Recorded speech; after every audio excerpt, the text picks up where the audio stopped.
বিসমিল্লাহির রহমানির রহিম। আসসালামু আলাইকুম সুপ্রিয় শিক্ষার্থী বন্ধুরা, আজকে আমরা আলোচনা করব বরফে তাপ গলানোর লেখচিত্র।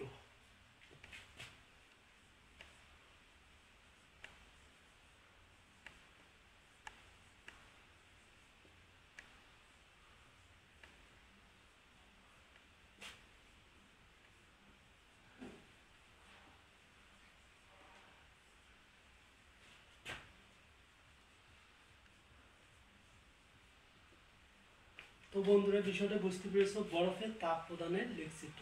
তো আমরা দেরি না করে শুরু করা যাক।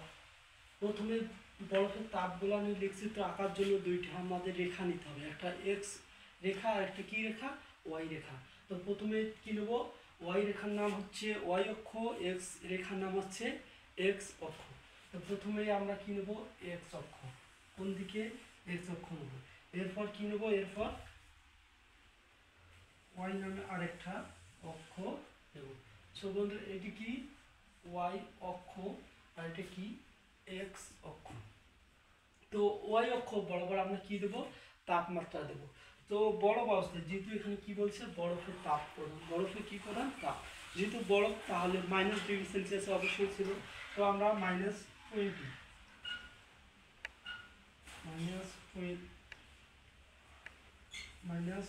মাইনাস কত, 20। এরপর কত দেবো, -10। এরপর 0।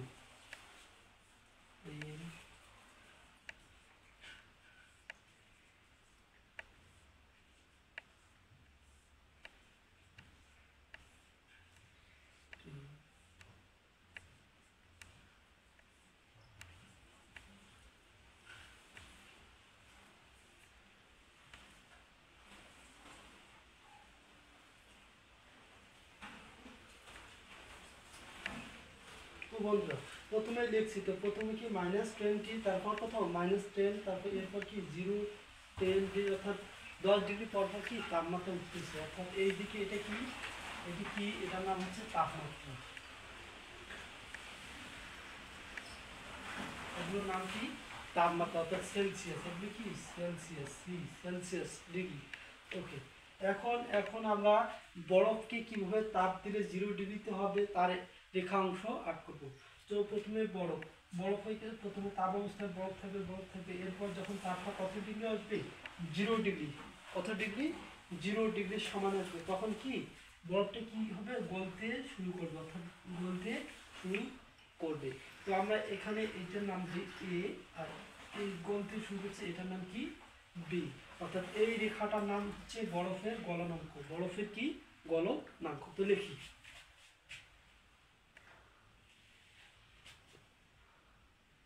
এর লিখি বরফের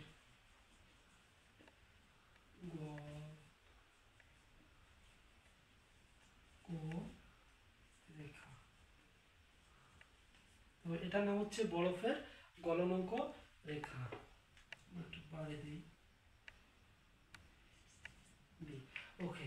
এই বরফের গলনাঙ্ক রেখা থেকে আবার কোন দিকে, এই 0 ডিগ্রি থেকে 100 ডিগ্রি পর্যন্ত থাকবে বরফের কি, গলনাঙ্ক। অর্থাৎ পানি কি, এখানে বরফটা কি অবস্থায় থাকবে, অবশ্যই কি অবস্থায় থাকবে, হয়ে গেল না,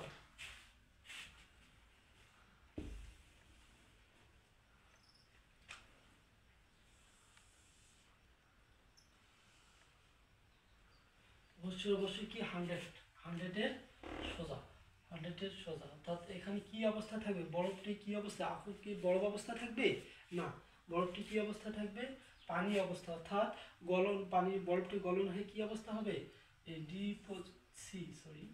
সি পর্যন্ত পানি অবস্থায়।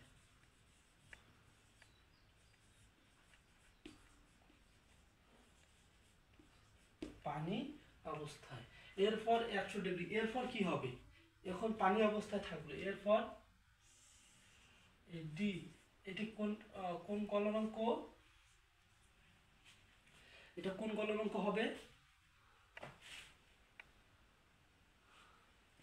এখানে কি হবে, পানির স্ফুটনাঙ্ক। পানির কি,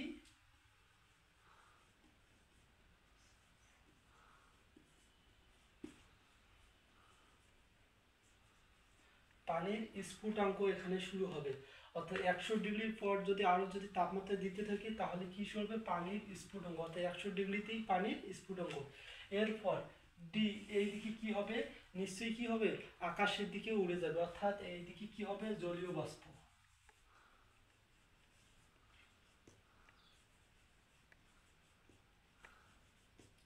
জলীয় বাষ্প। তো বন্ধুরা এখানে আজকের বিষয় ছিল বরফের তাপ প্রদানের লেখচিত্র। তো বন্ধুরা বরফের তাপ প্রদানের লেখচিত্র প্রথমে দুইটা রেখা নেব, একটা ওয়াই রেখা আর একটা কি এক্স রেখা, অর্থাৎ ওয়াই অক্ষ এবং এক্স অক্ষ, এই দুটাই। এরপর আমরা তাপমাত্রা বসাবো, অর্থাৎ বরফ নিশ্চয়ই -ডিগ্রি, এর জন্য আমি -20 -10 নিচ্ছি, অর্থাৎ এই অবস্থায় কি বরফ ছিল, কি অবস্থা, এটা কি অবস্থা, বরফ অবস্থা।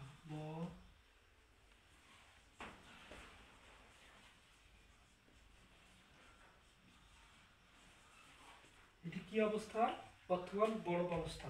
এরপর যখন 0 ডিগ্রি থেকে 0 ডিগ্রি পর্যন্ত যাবে তখন বরফ কি বরফ থাকবে না, বরফটি কি অবস্থায় থাকবে, বরফের গলনাঙ্ক রেখা, অর্থাৎ বরফটি এটি 0 ডিগ্রিতে বরফ কি গলনাঙ্ক শুরু করে।